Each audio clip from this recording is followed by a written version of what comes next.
नमस्कार, मेरा नाम प्रिंस कुमार है। अच्छा, आज हम बात करने जा रहे हैं उस खबर की जिसने पूरे देश में एक नई उम्मीद जगा दी है। राजस्थान के डूंगरपुर में मिला है 50 लाख टन से भी ज्यादा लिथियम का खजाना। क्या वाकई में भारत की ऊर्जा क्रांति की शुरुआत है या फिर एक और कागजी सपना? आइए पूरी कहानी आपको विस्तार से समझाते हैं, एक एक तथ्य के साथ, बिना किसी झूठ या चमक धमक के। लिथियम क्या है और क्यों है इतना कीमती है? लिथियम एक ऐसा खनिज है जिसे सफेद सोना, व्हाइट गोल्ड कहा जाता है। क्यों? क्योंकि आज के दौर में इसका इस्तेमाल बैटरियों में होता है, मोबाइल से लेकर electric car, solar energy storage, यहाँ तक कि रक्षा क्षेत्र में भी। दुनिया का भविष्य इलेक्ट्रिक एनर्जी में है और लिथियम उसका आधार है। 2023 में भी जम्मू कश्मीर के रियासी जिले में भारत को 59 लाख टन लिथियम मिला था। अब राजस्थान में 50 लाख टन तक लिथियम की खोज हुई है, यानी भारत के पास अब दुनिया का एक बड़ा लिथियम रिजर्व है। अब हम समझते हैं कब मिला और कैसे मिला, ये कैसे हुआ। ये खोज है जियोलॉजिकल सर्वे ऑफ इंडिया यानी जीएसआई ने किया इसको। डूंगरपुर जिले के सागवाड़ा और आसपुर तहसील में सर्वे किया गया। रिपोर्ट के अनुसार यह बिल्कुल कंफर्म्ड रिजर्व नहीं है, इसे इंफ्रारेड कैटेगरी कहा गया है, तो ज्यादा खुश होने की जरूरत नहीं है। मतलब अभी इसकी गुणवत्ता और मात्रा की अंतिम पुष्टि नहीं हुई है, क्योंकि अब पहले भी कश्मीर में 59 लाख टन का मामला आया था, लेकिन क्या हुआ, मामला ठंडा पड़ गया।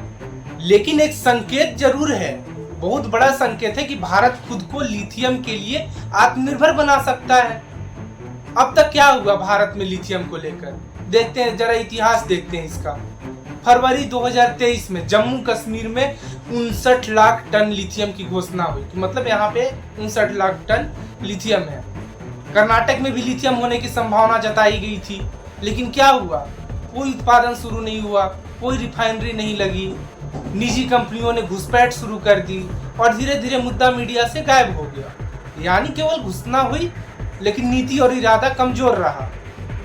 क्या राजस्थान भी इसी रास्ते पर जाएगा? सबसे बड़ा सवाल यही है। क्या राजस्थान की ये खबर सिर्फ एक इलेक्शन स्टंट बनकर रह जाएगी?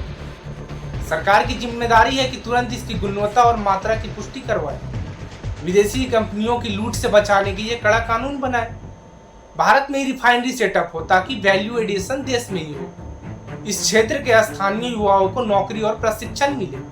वरना यही होगा कि भारत में मिलेगा, चीन रिफाइन करेगा और हम उससे खरीदेंगे, जैसा कि होता आया है अब तक। अब हम बात करेंगे भ्रष्टाचार की और सिस्टम की लापरवाही की। कई बार जीएसआई रिपोर्ट को जानबूझकर दबा दिया गया। खनन कंपनियों को बिना पारदर्शिता के टेंडर दिए गए, स्थानीय लोगों को उजाड़ दिया गया बिना मुआवजा दिए, और अंत में रिजर्व को निजी कंपनियों को बेच दिया गया। जनता का खजाना कुछ अमीरों की जेब में चला गया। ऐसा ही ना हो, इसके लिए जनता को जागरूक रहना होगा।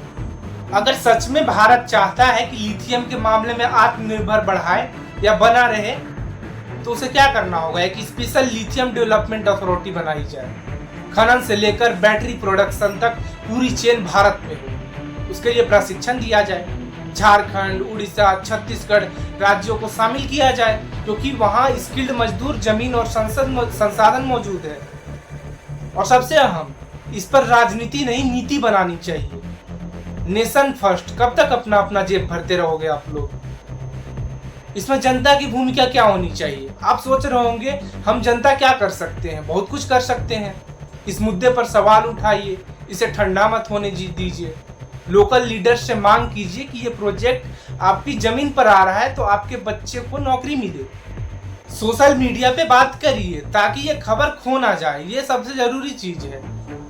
यहाँ गुड न्यूज मिलते ही फिर धीरे धीरे मामला ठंडा हो जाता है और सारा पैसा नेता और कुछ लोगों के पास चला जाता है। यही होता आ रहा है अब से। आज की इस वीडियो में हमने देखा कि लिथियम क्या है, कहाँ मिला है और हमें क्या करना चाहिए। खबर अच्छी है, लेकिन अब कदम सख्त और नीति पारदर्शी होनी चाहिए, क्योंकि अगर सरकार चुकी तो ये भी बन जाएगा एक खोखला वादा और देश में फिर से विदेशी कंपनियों का ग्राहक बनकर रह जाएगा।